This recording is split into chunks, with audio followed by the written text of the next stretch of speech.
Jadi sebenarnya ya bahasa Pak Prabowo kan bahasa menjelaskan satu kepada rakyat agar rakyat mengerti, ya.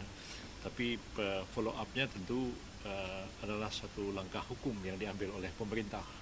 Yang saya sudah jelaskan kemarin bahwa orang presiden itu kan ya, di satu pihak memang undang-undang pidana korupsi mengatakan bahwa pengembalian kerugian negara itu kan tidak menghapuskan sifat pidana dari perbuatan itu yang mungkin ditanya kan.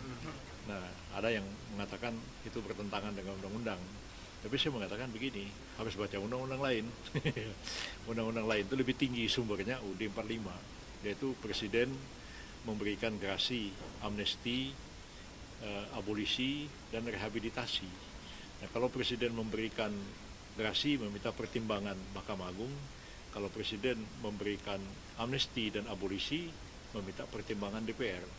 Dan gerasi, amnesti dan abolisi itu bisa diberikan terhadap tindak pidana apapun, ya.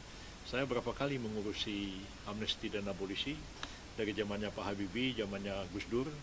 Pada waktu zamannya Pak Habibie, amnesti diberikan kepada setiap orang yang terlibat dengan politik ya dan dipidana karena berseberangan dengan pemerintah Orde Baru. Di zaman Gus Dur bahkan saya mengumumkan abolisi dan amnesti terhadap semua pemberontak GAM Aceh. Nah, jadi kalau misalnya Pak Prabowo mengeluarkan amnesti dan abolisi terhadap orang yang masih dalam proses hukum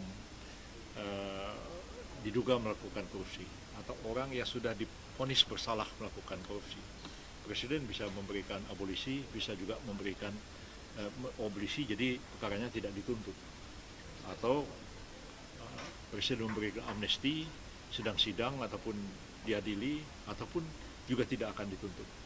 Itu bisa terjadi. Jadi kalau itu dilakukan, maka ketentuan tentang bahwa meskipun mengembalikan kerugian negara tidak menghapuskan sifat pidananya, itu kalau diberikan abolisi amnesti ya perkara itu selesai.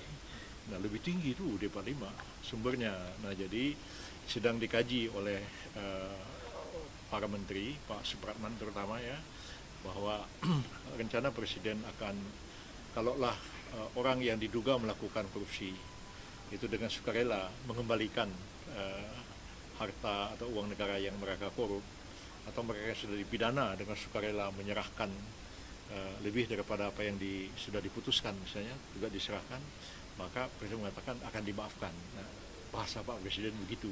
Kalau bahasa hukumnya ya akan masuk dalam daftar orang yang diberikan amnesti dan diberikan abolisi. Bisa juga kalau gerasi itu individual, si A dipidana dia harus mohon gerasi. Tapi kalau amnesti abolisi itu presiden mengatakan semua orang. Nah, seperti Gus Dur dulu, semua orang yang terlibat dalam gerakan bersenjata, gerakan Aceh Merdeka, diabolisi, diamnesti, nggak disebutin namanya. Namanya siapa? Saya ngatur. Jadi saya mengatakan si A, si B itu Menteri Kehakiman. Jadi dia umum. Jadi bisa aja kan segala orang yang sampai tanggal sekian.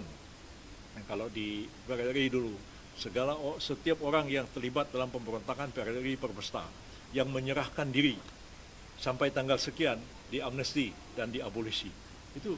Nah, kalau misalnya Pak nanti keputusan kalau apa namanya amnesti dan abolisi itu pakai Kepres.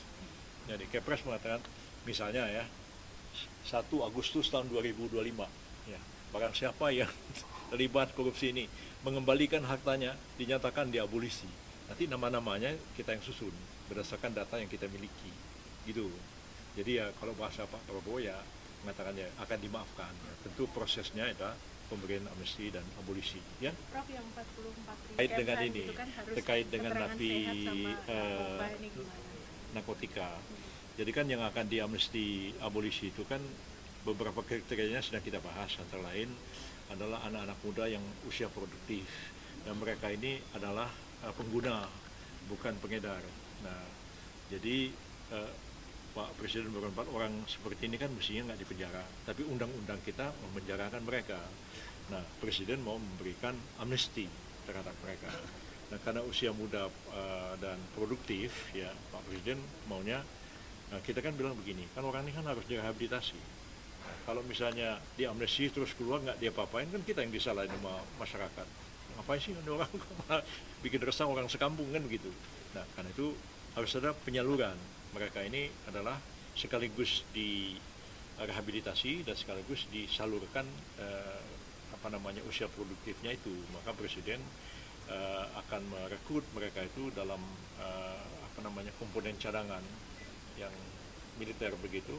Tapi ini bukan militaristik, ini the military way, bukan militarism, itu hal yang berbeda. Kalau militarism itu betul-betul kita menggunakan militer betul, tapi kalau military way itu kita menggunakan cara-cara militer untuk menyelesaikan sesuatu. Bisa aja perusahaan company yang besar dia menggunakan military way, bisa aja. Jadi anak-anak ini yang muda-muda ini dilatih disiplin, dilatih baris berbaris segala macam ya, dan kemudian diterjunkan ke daerah-daerah yang sekarang ini menjadi program pemerintah. Kan pemerintah mau swasembada pangan dan itu membuka perkebunan di Papua dan juga di Kalimantan beberapa juta hektar.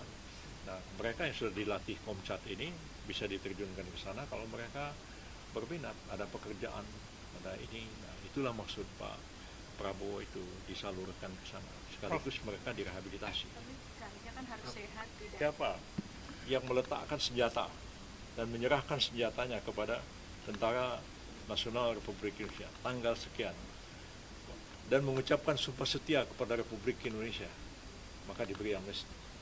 Jadi ada syarat. Jadi kalau misalnya Komcat memang tidak wajib bagi warga negara yang lain. Tapi kalau Presiden mengatakan siapa yang akan bersedia untuk dilatih di Komcat, itu diberi amnesti. Bisa, itu nanti sedang kita rumuskan. Saya udah berapa kali lah merumuskan. Amnesti ini bisa menghemat anggaran negara sampai berapa sih, Prof? Wah, 44 triliun. anggaran ditanya Menteri Keuangan. Tanya Prof, saya tapi narkoba. untuk jenis lengkapnya ada Ya, berapa? yang lain-lain mungkin tanya Pak Supratman yang lebih tahu ya. Tapi yang korupsi itu nggak banyak. Prof, terkait yang tadi Yang korupsi itu cuman ya berapa ribu lah. Yang paling banyak narkotika. Prof, terakhir tadi yang pelaku korupsi itu, Prof, ketika itu diberi amnesti nanti efek jerahnya itu di mana ya, Prof? Kemudian nanti jika itu berulang lagi itu bagaimana? Begini ya, pidana baru kita ini kan nggak lagi banyak bicara efek jerah. Ini otak kita ini kan Belanda. Ya Anda ini sebenarnya Belanda ini otaknya. Efek jerah itu makanya ada jerah penjaraan kan, jadi penjara. Kita itu enggak sebenarnya. Karena efek jerah itu tidak lagi menjadi target utama. Orang dihukum supaya dia sadar. Ya kan, jadi ada dia itu rehabilitasi supaya dia menyadari perbuatannya. Jadi taubatan nasuha lah kira-kira begitu kan. Kerugian negara dikembalikan dan kemudian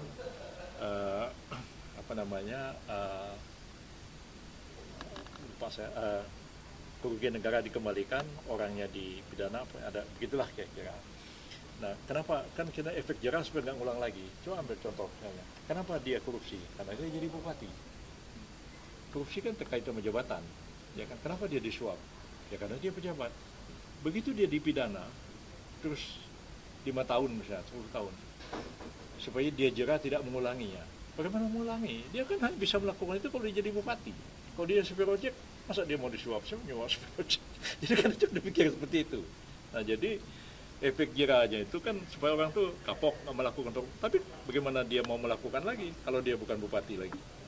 Nah itu, jadi sebagian besar orang yang melakukan korupsi itu, kecuali suap ya, itu terkait dengan jabatan. Suap itu hanya penyuap, orang yang menerima suap tetap aja pejabat. Kalau nggak jadi pejabat, gimana mau korupsi? Wartawan kan nggak bisa korupsi. Tapi kan bupati kan bisa dapat jabatan Karena lain, bukan Prof. pejabat. Oke ya. Terima kasih, Prof.